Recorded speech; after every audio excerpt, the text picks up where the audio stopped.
এই যে ready teddy হয়ে বেরিয়ে পড়েছি, টোটোতে যাচ্ছি, একাই যাচ্ছি। তো তারপরে পৌঁছে গেলাম, কিছু জিনিস কেনাকাটা ছিল, টুকটাক কিছু জিনিস কিনলাম আর কি।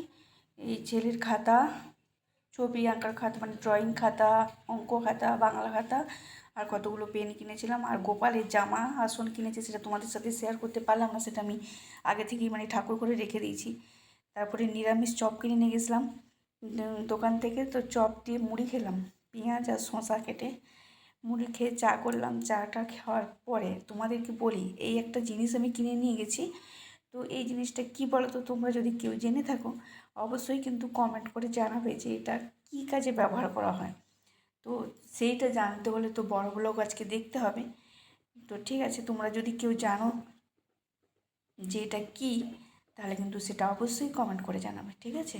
তো দেখে নাও, এই যে এইটা হচ্ছে, এটাও কিনে নিয়ে এসেছিলাম। দেখতে পাচ্ছ এটা কী বলো তো? তোমরা অবশ্যই কমেন্ট করে জানাবে।